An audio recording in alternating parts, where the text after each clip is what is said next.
The thing that I love to remind people is we think vulnerability in other people is courageous, and we think vulnerability in ourselves is weakness. Mm. And why do we think that differently? Because if you're being vulnerable and say, I need help, I'm like, yes, I have got you, girl. Let's come on, let's do this together and let's walk it and figure it out. But if I say, I don't know how to do this, then I'm afraid you're going to judge me as less than. Do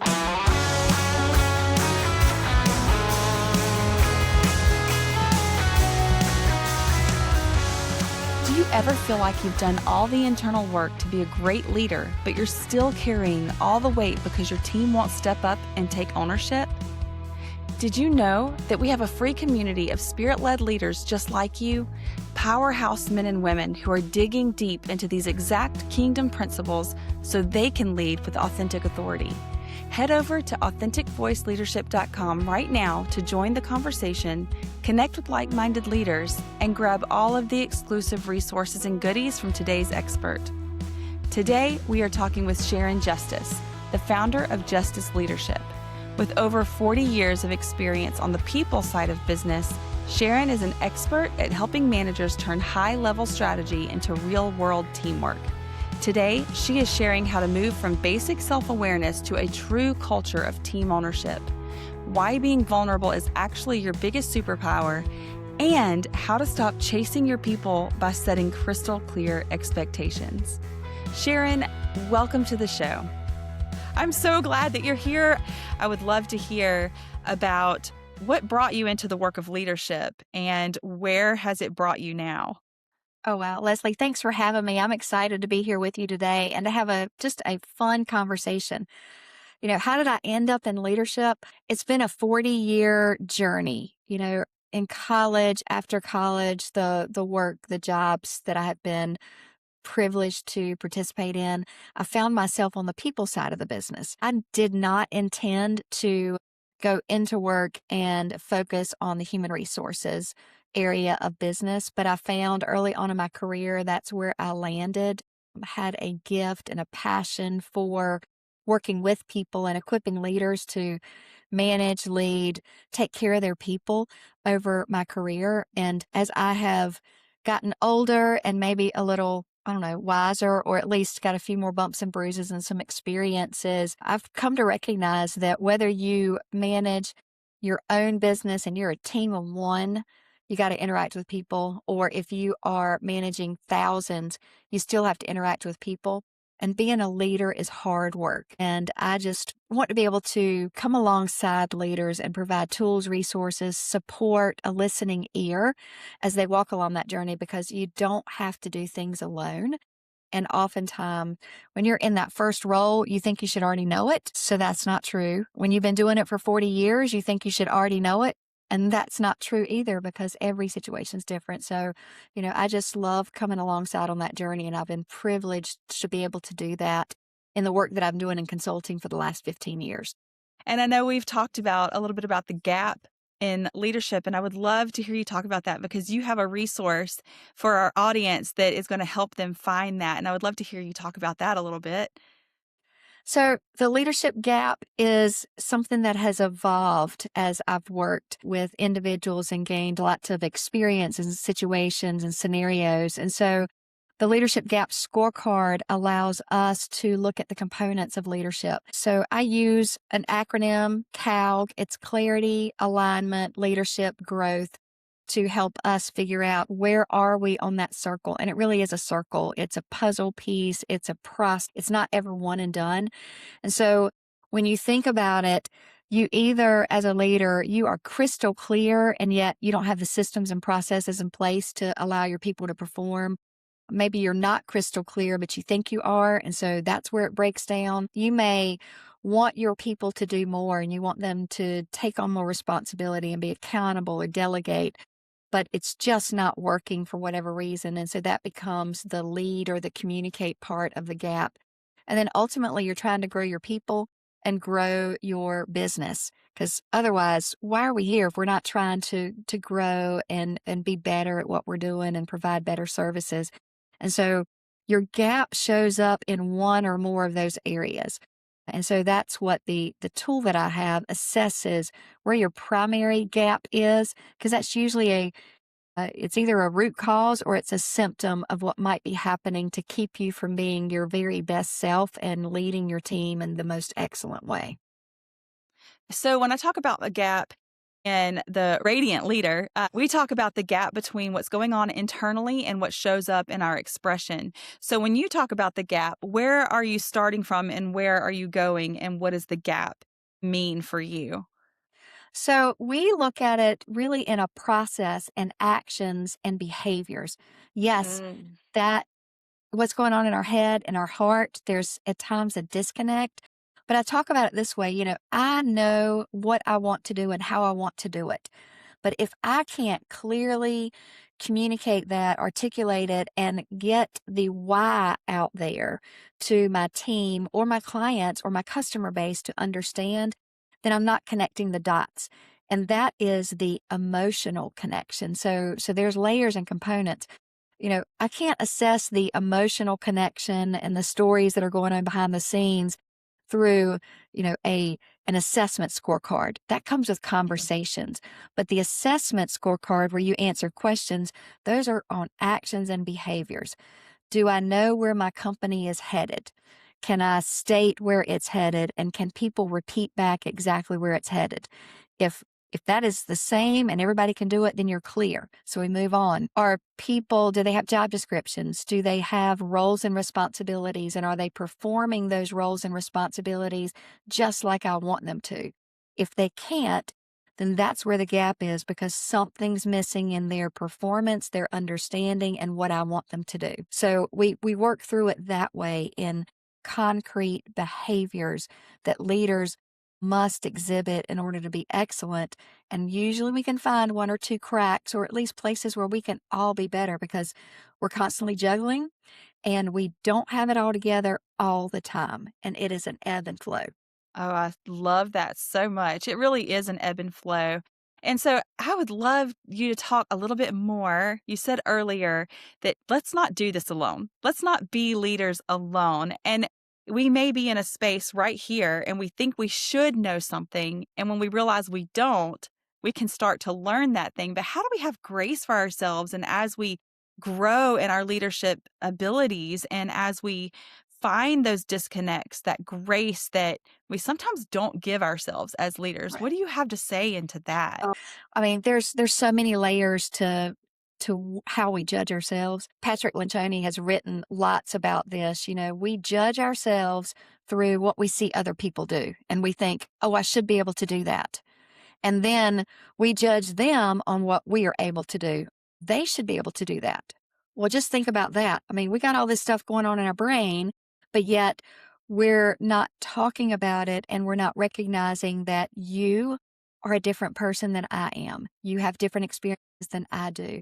And the only way we can get all of that on the same page is through conversation, through written word, through verbal instruction, through job shadowings, through coaching, development, through listening and learning to others. And so we're judging ourselves and we think, well, I should know this, so how am I going to figure it out? I don't want anybody to know that I don't know it. But yet there's people all around you in every walk of life that have maybe walked that journey ahead of you or have can help shepherd you. The thing that I love to remind people is we think vulnerability in other people is courageous. And we think vulnerability in ourselves is weakness. I And love why do that. we think that differently? Because if you're being vulnerable and say, I need help, I'm like, yes, I have got you, girl. Come on, let's do this together and let's walk it and figure it out. But if I say, I don't know how to do this, then I'm afraid you're going to judge me as less than. And if you Mm. judge me as less than, then I think, well, she won't trust me. She won't follow me. She'll think I don't know what I'm doing. And yet, if I reverse it, when you say that, I trust you. I want to help and I want to engage and I want us to figure it out. So, again, what we have going on in our brain and our heart is where the disconnect is. And we've got to recognize, call it out so that we can do something about it. I love that so much. And I love how you bring forth our different perceptions of vulnerability Mhm. because I love to talk about being vulnerable and how that builds trust, how it establishes connection. In order to truly lead someone well, we have to have connection and we have to have trust because it's not telling people what to do. That is not true leadership. True No. leadership is coming alongside and growing together and being someone worthy of following.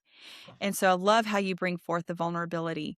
Can you talk a little bit more about how that shows up in some of your experiences and how people have walked through being afraid of being vulnerable, but then learning to be courageous? There's so many stories and there's lots of different methods and everybody's journey isn't the same. I am a practitioner of self-awareness comes first. So when I begin to work with a leader, if we're doing one-on-one coaching, we're first going to talk about where are you in your journey. Usually it's a springboard off of that leadership gap scorecard, but then it's much deeper. It's like, okay, this is what the behaviors are, but what's really driving it? Where do you find, the barriers? So I do a lot of work with emotional intelligence, things like strength finders, so that we can dig into this is what I bring to the table, but here's where those gaps are, and how do we create awareness? And then sometimes it's just practice. I want you to go out and say that you don't know how to do this, or you're not sure, and ask somebody for help or let your team help you solve the problem and see how much they grow and engage and, evaluate if they judge you or not. Sometimes we just need that support, that nudge in the background to go try it. What's the worst thing that's going to happen? They're going to say, "We don't know and we're looking at you to figure it out." Then you go, "Okay, let's figure it out together." So it's there's no one set answer, there's no one approach because every one of us is different, but we have to try and not be worried about the repercussions. Now, that requires a safe, trusting environment where risk taking is embraced, rewarded, and you're not getting punished. And I know not every culture is that way. When you say, I don't know, some cultures are very punitive. So you got to figure out where you are in your culture in the organization. But if you're the leader of the organization, you have control of that and you need to tamp down that I'm going to punish anybody that makes a mistake. That's how you get into that bad culture. That's so good. That is so good. And we really do have a lot more control than we think over the culture of our company when we're the business owners or we're the leader in the company or in our own businesses. Sometimes we say, "Oh, well, the people who are working for us aren't doing what they're supposed to do." But are we looking at ourselves in the mirror and saying, "How can I grow here so that I can foster that culture, that company Right. culture?" Yeah, culture is intentional. And if you are not intentionally developing your culture, then it's developing for you, around you, in spite of you. And there is a saying, goes back, I don't know how long, but it says, culture will eat your strategy for lunch if you're not careful. And so, Ooh. yeah, you have to be intentional. So if I expect people to participate in weekly team meetings and they need to be there on time, then I need to set that standard and hold the line and hold people accountable because they'll follow and they'll do whatever I allow as the Mhm. leader. I love that you said they do whatever you allow. So, what does boundary setting look like in the terms of leading a Cool. team? So, you know, you have to look at where is it that we're headed? What is our goal? And how are we going to get there? And then if that means, you're delivering on a tight deadline and there's overtime this week and we've got to just all hands on deck, then that I don't mean you got to work 100 hours in the week and beat up your people. That should not be an everyday thing. But you put in and say, this is what my expectation is. Here's where I need you to step up and contribute. Are there issues? Are there concerns? It's about expectation setting first. If you don't have clear expectations, then you can't have boundaries. If I am parent that has kid pickup, then I need to clearly say that doesn't work for me because I don't have kid pickup. I can't stay extra on these dates and here's what's going on, but what can I do to help otherwise? So, there's lots of ways that we set boundaries. Boundaries is, you know, after a certain time at night, I don't pick up my phone, I don't respond, and I don't engage with work. That's a personal boundary for me. And when my kids were little, it was an absolute hard stop because they're like, Mom, are you here? Are you with us? Or are you still working? I've never had anybody say, "You didn't answer me at 9 o'clock. Where were you?" They'll Right. wait, you know? So boundaries are how are we gonna guard our personal time, our work time? How are we going to lead and manage others? How are we gonna let people slide and get away with something that's not helpful for our company or it's bad behavior, or ethical behavior? It's all about being really clear with what I expect and how I communicate those expectations. I love that you said that expectations and setting those expectations comes before you can really hold to a Sure. boundary. And Absolutely. I think that even starts within ourselves. Holding what expectations do I have for myself so that I can set those boundaries and then communicate those expectations that Mhm. are going to align with my personal boundaries Yes. and the boundaries of what's going on with our team. Because I know even with our family, alignment has to do with what goes on here first. And radiating authority is about being who you are and being solid in who you are wherever you are. So if you're at home, like you said, you're at home. My boundary is this is not work time, this is home time. And that is authoritative to say, this is my boundary, and I'm asking you to follow what I've asked you to do, which can be hard for the people pleasers. So And hard.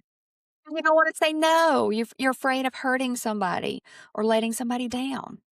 yes, and so I would love to see how you say the to bridge the gap between people pleasing and holding boundaries and knowing, just really having that internal knowing of what you need so that you can be a better leader. So, we do start, as you said, we have to know what our boundaries are and what we are striving for. And then we have to do a gut check. Is it too much or too little? Because, overachievers will pack way too much in and it's not realistic. Underachievers will be like, well, I'll just let it bleed over tomorrow. And so then you have miscommunication and disconnect. Now, the question about people pleasers, I'm a student of DISC. I love DISC behavior styles. And when I look at something like that, there are those of us that are very direct and we say, nope, can't do that. I'm comfortable saying no, or I'm comfortable saying yes. Here's what's on my list. Then there are the perfectionists that have to get everything perfect and through their list, and they may or may not say yes to help. They might say no. There's the salespeople that are like, no, I might be too messy and I'm not going to say yes and I'm not going to be the people pleaser. Just, you know, let's all get along together. Kumbaya, it'll be fine. And then there are those of us who say yes to everything because we're the only one who says yes at times, because all those other types of styles might say no rapidly. We value those relationships, not that the other styles don't, but we're so focused on the relationship that we subjugate our own needs and we put everybody else first. We might not be comfortable with what we perceive as conflict because we're driven to create harmony if we're a people pleaser. And where some others might see conflict as dialogue and discussion and challenge and fun, the people pleasers are like, well, that creates some anxiety or angst in me. And so it really becomes that awareness of I have a tendency to say yes regularly, so I might need my team members to help me by not asking me so much, Mhm. and some tools to say, I need to evaluate against X, Y, or Z before I say yes. And so equipping you with tools and processes and gut checks before you say yes can help you not just be a people pleaser, but you're moving the work forward and you're taking care of yourself. So if someone were new to leading and or new to self-awareness in their leading, Mm. and they want to become more aware and more emotionally intelligent and lead their people a little bit better, where would you say that they should start? There's lots of free resources out there these days. And, AI at every turn can feel like somebody that can coach you through it or an assessment. I'd say be cautious with where you're getting your advice to make sure that it's real advice. So, read and study trusted authors. Find somebody like me or you that's a coach and has resources and that can help you discover. Look for groups, communities online, whether it's in school or LinkedIn. When I say school, SKOOL, or Yes. your, you know, or your college, university, high school, those alumni. Find your people and start to talk about it. You can learn about it. You can get on LinkedIn and Google emotional intelligence, and there are lots of groups that are talking about it. But again, if you want to dig deep, find a practitioner, find a coach that can take you through an emotional intelligence assessment so that you got a real data, validated data, and you got something to work for. So I know that's a long answer, but there's lots of places to find it. It's whether or not you have resources. Sometimes companies, if you're in a small, mid-sized company, large corporation, they'll pay for things like this for you to go and learn more about it, put you in leadership development programs. So lots of ways to find it, but be careful who you listen to. That's really good advice. So you'd mentioned a couple of things already, strengths finders, the DISC assessment, and there's lots of like, I don't know, fun personality tests Uh-huh. and it's kind of fun to see where you are on those spectrums. And I know like Strengths Finder is one of my favorite. I dig into Strengths Finder a lot. So if Yeah. somebody hasn't heard of that, they look it up. It's by Gallup. And so, how has that helped you in your leadership development and helping people know who they are? And I think self awareness is probably one of the very first things of becoming emotionally intelligent because Uh-huh. if we're not self aware, we're not going to be others aware. And for leadership, true leadership, not just being in charge, but actually leading well, being the shepherd, we've got to understand our strengths and weaknesses and what our team's strengths and weaknesses are too, so that then we're pulling on their strengths and covering their weaknesses because we all Right. know in part and we see in part scripturally, right? So we are Yes. not blessed with everything, but we are blessed with the things that we are blessed with. And how have those tools helped you in that self awareness process, but maybe even both for yourself and for the people that you've led? Well, the tools are that. They're just tools. They are fantastic tools, and each one has a purpose. I'm always cautious about labels because I don't put the stock in just a label for the sake of a label. It is the entry door to conversation and action and behaviors. So, you know, I've used, and I'm certified in probably too many of them, quite honestly. But each one has a purpose, and depending on the appetite of a team, an organization, or an individual, you find the right tool, and all it does is open the conversation. I did a group yesterday. We did Working Genius yesterday, which is another fun one. And while the Working Genius assessment is fantastic, what happened is we began working through relationship challenges, conflict, through process breakdowns. And it was simply because we had a common language. We came together in some, awareness and some humor, but immediately it opened the door to go, oh, you're so opposite of where I am, and this is what's happening, and this is how you approach, this is how I approach. And I was watching the group just open up like a flower because they had been closed. We started it because they needed a little bit of team building, but it began really to solve issues. They walked out of there with actions, with promises, with, commitments to help them be better leaders. So it started with that awareness, then it was group awareness, then it became organizational awareness. And so that's what happens. We have to lead ourselves before we can lead others in a team. I love that so much. So say that again. You self awareness and then group awareness and then Yes. Yeah. team So it's awareness. it's self, others, individuals, and then you got to lead yourself, lead your team, lead your organization. That's beautiful. That's a great process. In our authentic voice program, we talk about awareness, action, and alignment. So being aware is the first step. No matter where you come from, you have to be aware of it, and you can't take action if you're not aware. But Right. once you're aware, you have a responsibility to take action. Exactly. What action do I need to take? And then from that action, alignment can come. And Mhm. so do you find that to be kind of the same way and the type of leadership that development that you do? Absolutely. As soon as somebody becomes aware, I mean, you know, you can have somebody that has been leading. I had an individual that we went through one of these. I think we were doing we were doing a DISC assessment. And she said, I know I should know this, but just being reminded that not everybody thinks and processes the same way I do. Why is it just taking me until now to just be able to articulate that? She said, I know True. it. I feel it. I've been doing this for decades, but being reminded that Everybody is different. Everybody takes a different approach, and we need to have a little grace with each other and ourselves. But when we can realize where again, going back to the gap, when we can realize what the gap is between me and somebody else, then we can work to close it. And that's where the beauty happens. That's That's when we start to wonderful. lead in our most excellent way. Oh, that's great. I love leading in our most excellent way. That's Mhm. so good.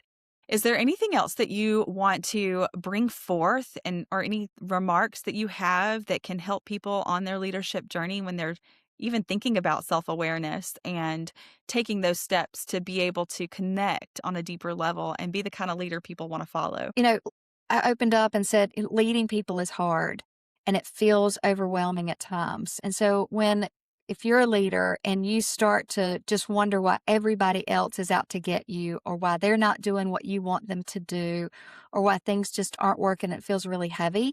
I want you to stop and pause and flip it back. What could I be doing differently that would help them be more successful?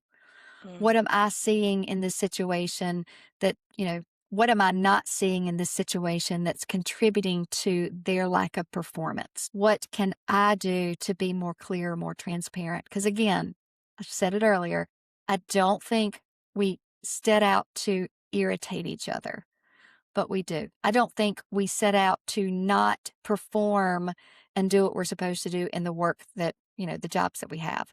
But we do. And it's usually because somebody's not clear about something. I love that. I just had a conversation recently with a manager of a restaurant here, and he said that they're coming out, all the closers that close down the restaurant in the evening have just not been doing a good job. And what it came down to in that restaurant is the lack of training to know what's actually expected of them when they're closing the restaurant. And it trickles down. So all of the servers that are supposed to, the closers, the people who close down the restaurant are supposed to check out the people before they leave, but they weren't doing that because they didn't really know what to look for. And then there's an element of people pleasing in that too, I think, Hmm. where you've done the work. Okay, you've had a good day. I'll take care of it. But then it comes back on you because it's not done. But those expectations, those clear expectations from the top down to the Hmm. bottom, I would say, and like we don't like hierarchy, but when it comes to a business like that, it's there. It's there. So when the manager says, I'm looking for these things, and that's well communicated to the people who are closing the restaurant, then they know what to look for in the other people. If they Right. don't have that, then everybody's disappointed, everybody's upset, and then stuff happens. Right down. So I use this example just for that scenario. We all tell people around us, I want you to be at work on time and ready to go. And we think we have communicated a great expectation, right? Mhm, But if you and I would write down our expectations right now of what it means to be at work on time, we mhm. might have a very different definition. I might say, I need to be here 15 minutes early. Everything's logged in. I am ready to go. And I've, just got my cup of coffee on the desk. Your definition might be as long as my computer is on and I'm at the desk at the dot of when I'm supposed to be here, then I am on time. And if the leader has an even different expectation, then we are not meeting the leader's expectation. And yet all the leader has said, I want you to be on time. And we're all correct, but it's slightly nuanced. So that's what we have to be cautious about and check ourselves. Are we being really clear with our expectations so everybody defines it the exact same way? That's awesome because when you asked the question, my first thought went, well, I'm walking in the door at 7 o'clock. We're supposed to be there at 7. I'm walking in the door at 7, swiping my time card says here at 7. But if you expect me to be at my desk with my computer on and my coffee at 7, Different. for me, it would be like, you need to be here by 6:45. Because I work on my self-awareness. I think about that when I was teaching at the high school. We needed to be at the school by 7:30, and class starts at 7:55. So the kids are coming in at the first bell rings at 7:55, and everybody's in their desk starting their schoolwork at 8 o'clock. And so the 7:30 time frame was everybody's walking in the door most of the time. And that works for when you have a specific set of time crunches, I guess that you would call it. So here's the first bell, here's the second bell, here's this bell, Right. but that's how high school is structured. But Right. in the world outside of high school, you don't have the different little bells. Set your own bells if you need them. So here's the 1-minute warning bell. You better be getting in that classroom door and shutting the Yeah. door. The teacher closes the door because, Yeah. teaching in a high school for so long, I saw that so many times kids are running down the hallways to get in when that warning bell goes off, but they're just standing around talking before that Right. because that's their social time. Well, and that's how our future workers are trained. So they've got the bell, they've got the warning bell, they know what it meant to be on time in high school. And then as they come out into the workplace, we have to start being really clear about what our expectations are, especially if it's a new worker coming into, an event and then, or an office or workplace. And then every time somebody joins your team, whatever the expectations were in the old place, they bring those same expectations in the new place and they might not be the same. So That's so good. it's a constant. We've got to set what we want for our team and be really clear. Oh, that's really good. I love that you shared that because we really do bring in those expectations from wherever we have been and kind Mhm. of adopt that for ourselves. And I love that. So I think that's a great place to be on this because as we're leading our people and being aware of ourselves, but also being aware of them and the way that we become aware of what's going on with them is by asking questions. Mhm. Asking questions. Ask great questions. Don't ask questions that start with why too much. Ask other questions. Why puts us on the defensive, but ask other questions that are engaging, open-ended, that will foster, dialogue and conversation. See what you can learn by asking a great question. That's good. Asking better questions is that's the premise of coaching. It's the premise of teaching. We think that it's transferring information, telling people what to do, but it's really more about understanding and asking the questions and this path to self discovery. When you Yes. can take your team and let them discover, then you are really leading them to their own agency. And when they have their own agency, then your team will blossom because you're coming Right. from a place of undergirding and being like the servant leader, I suppose, is what or Absolutely. You're teaching, but you're allowing engagement and buy-in and ownership of the process. I'd say all the time that a leader's superpower starts with great questions. When you ask questions instead of telling people what to do, but you ask them and guide them, then they are learning the process themselves. You are assessing where their gaps are, where their difference in understanding is. They are processing and cognitively engaged in problem solving and participating. And it's a beautiful thing to watch when it really works well. that's wonderful. Okay, so remind us now where they can get your leadership gap scorecard and where they can find you to dig into this with you a little bit more. So I can be found on all the socials, Sharon Justice or Justice Leadership. And you can find me and the Leadership Gap Scorecard at justiceleadership.com.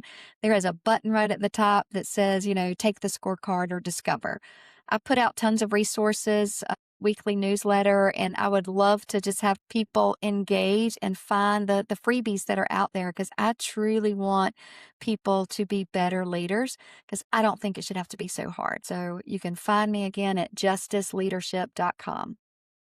Awesome. And I'll also have that link in the show notes for everybody and a little recap of what we've talked about. Is there anything that you want to add today before we wrap up? Leslie, the conversation has been rich. We've talked about a lot of things, great nuggets. And so I just appreciate the opportunity being able to talk about how we can all be better leaders at home, at work, in our community, in our churches, with our friends and neighbors, because it all works together. We're surrounded. We need to be surrounded by people, and we just need to engage and encourage and be great communicators. That's wonderful. So, thank you so much, Sharon, for being on the show today and for spending your time with us, pouring Thanks for out your having heart with us. I really appreciate it. Hey, Radiant Leader, to dive deeper into our resources and connect with a powerhouse circle of like-minded leaders, come join our free community right now over at authenticvoiceleadership.com. I will meet you right back here next Tuesday. Your voice matters. Lead wild, lead free. Stay radiant, my friend.